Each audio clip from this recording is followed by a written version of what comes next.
Hey guys, welcome Saturday sessions. I was thinking today just to talk about commitment. One of the things that is so easy for us men to do is we commit. We commit to getting together with the guys for some beers. We commit to watching a TV series. We commit our loyalty to a sports team. We commit ourselves to dating, to eventually maybe even we commit ourselves to a spouse, if we got married. We commit ourselves to school activities that our kids are going to.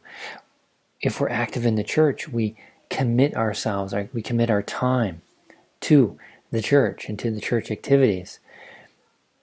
How wonderful that is, but yet when it comes to recovery and being actually committed to our recovery, we tend to fail, right?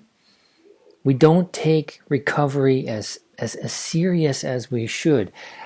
Instead, what we end up doing, and I think it's partly, and I was saying about this the last kind of 2 Saturday sessions, it's in the mind.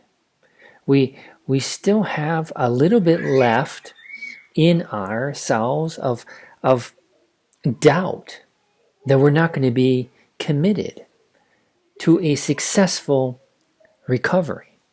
And that's something that is holding you back. You need to be just as committed to the recovery, to making the effort step by step, that you are committed to watching the sports, committed to getting together with your friends, committed to making that relationship, if you were dating, to committed to making that work. Now, you see, why am I bringing this up? Because over the last week, I've been thinking, I've been reflecting on how it's so common, these statements that I hear from men, and how actually looking back, reflecting back on my own recovery journey, this was one of the things missing. This was one of the issues that I had. I wasn't serious enough. I wasn't committed enough. I wanted to change. I made those first steps, but then I had the first relapse. So I committed again. I had that circle. If you remember, this was about 3 Saturday sessions ago. We talked about this circle and how victimhood, how we like to play the victim. Yes? Well, now here is a good example where we're not committed to the recovery if we're playing the victim. We're not committed to the recovery if we have doubt in our minds. Right? We're not committed to the recovery if we are self-sabotaging our effort, our progress. What do I mean by this? Here's a good example. You have a really good streak going. You are feeling comfortable, confident. Maybe your intimacy with your wife has returned. Maybe not the physical intimacy, but the emotional intimacy has. Maybe you had a really good day, a fun experience with your kids. And then you start wondering and thinking and pushing, because you saw an advertisement which was particularly alluring and kind of sensual. Maybe you're watching, a TV show. Maybe you were scrolling through one of your social media feeds and you came across something that can be a little bit of a trigger, that can, maybe not a full complete relapse, but can trigger you to start thinking, it's been so, X amount of days, if you are one of those that would count, or just, I'm in a really good mood.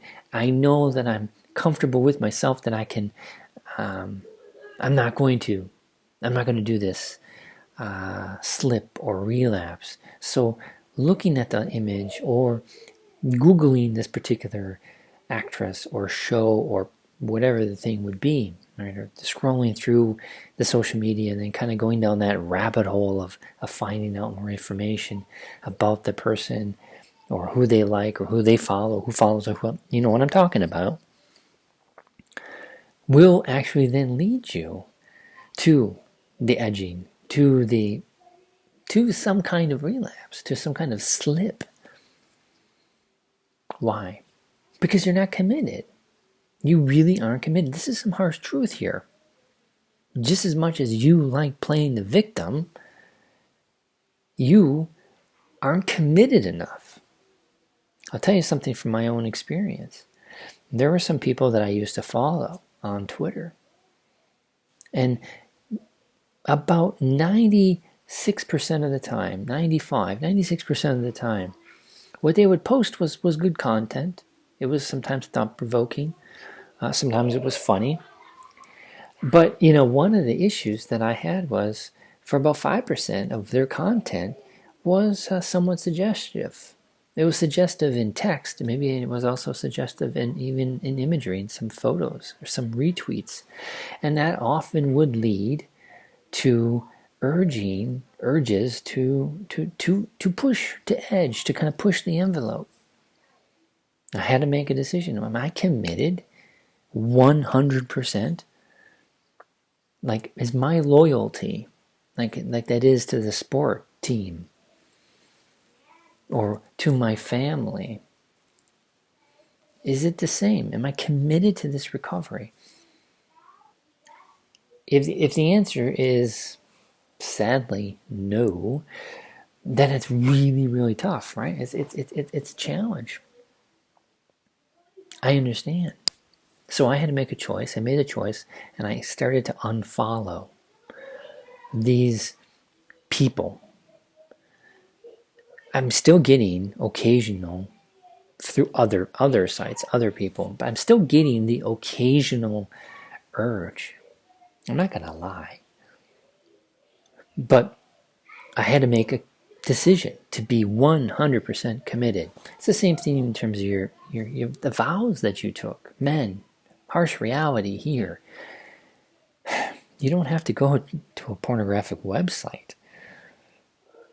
You got social media, and they're tweeting and retweeting, or they're posting through Instagram, or they're on YouTube. The videos are posted up there. You have content that you can find. Are you committed, though, to stopping yourself from doing that? That's the question you have to ask yourself. Now, the next point, and we're going to do this in part 2, is what can you do right now, today, to recommit? What can you do? What are some strategies that you can do right now to actually make sure that you're not going to be pushing and edging yourself to that potential slip or full relapse? So, part 2, that's what we're going to be discussing in a little bit. But ask yourself this question, right?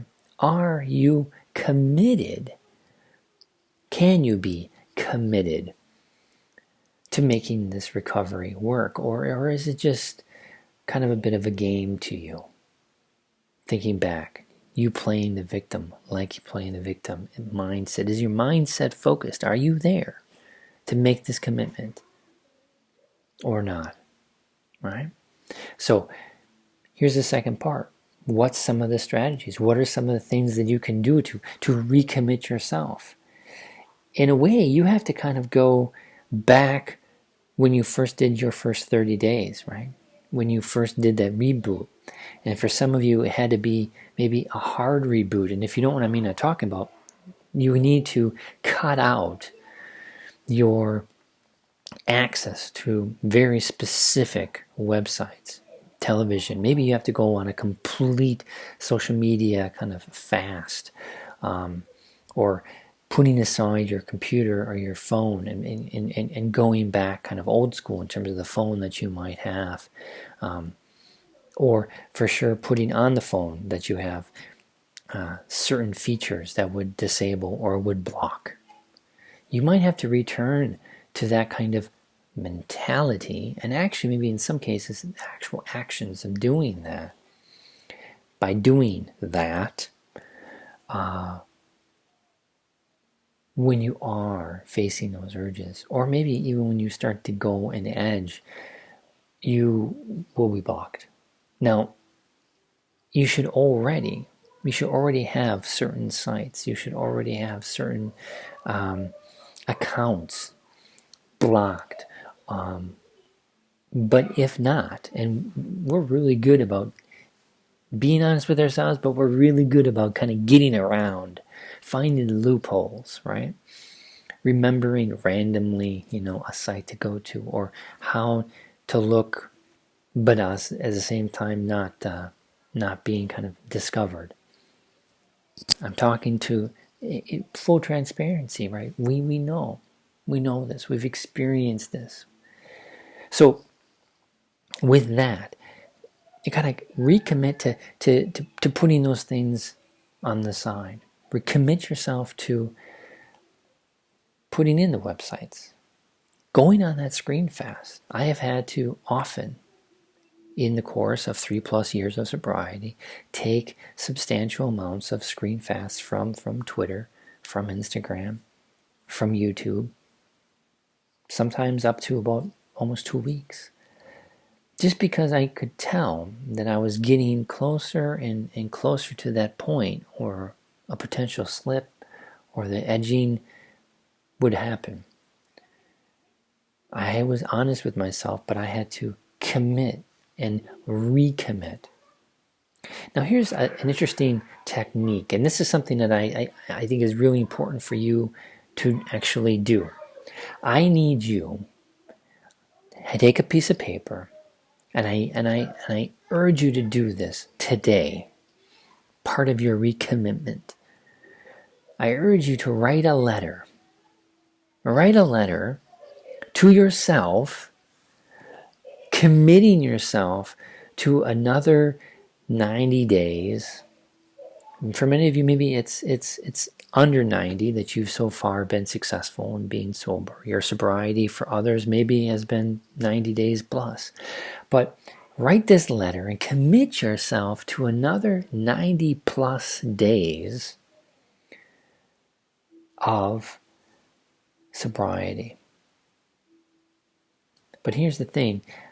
Instead of folding it, putting it in an envelope, putting it in a drawer, putting it in a Bible or in your, in a book that you use, or maybe even mailing it to yourself. That's another exercise that some people have done in the past. I want you to put it in a place where you will have almost instant access to it, almost like immediate memory if you see it. So in your wallet, or in maybe the pocket of your favorite jacket that basically you're wearing all the time, or in your jeans pocket, some place where when you feel it, when you see it, you know what it is. Reference this. Just as much as you're committed to making a date be successful, just as much as you're committed to your loyalty to a sports team, just as much as you're committed to the job that you are doing, wherever that is and whatever that is, because of the paycheck, you need to be committed. You can't play the victim anymore. You can't have the negative mindset anymore. You can't disbelieve that it's going to be positive or that it will work. You need to commit yourself 100%, brother, 100% to having a successful sobriety for now, for another 90 days, for another 90 days after that. And I'd like to help you. If we aren't communicating yet, if you're just kind of coming across this YouTube channel, the video, I'd like to help you. I'm doing it for free because I've already been there and I've got a system that's been successful. So why don't you let me know if you are in that position that you want to commit and recommit. Let me know. Reach out. Let's talk. Other than that, the only thing I can do on this great day is wherever you are, whatever the weather's like, Write down those lists of gratitudes. Like that's one of the habits that you should be doing. Right? Make sure you do some kind of positive habits, some positive exercise. Maybe also today. If you also haven't done this though, spend some time with your family. If you live far away from them, from your parents, from your siblings, why don't you give them a call? Or send them a text, if that's what you tend to do. But if you're a husband and if you're a father on this particular day, I urge you strongly to spend some time with your kids. Spend some time with your wife, your spouse. Show affection. You'll be surprised, I think, at how well you will feel. Commit yourself to your recovery. Remember, your tomorrow starts today.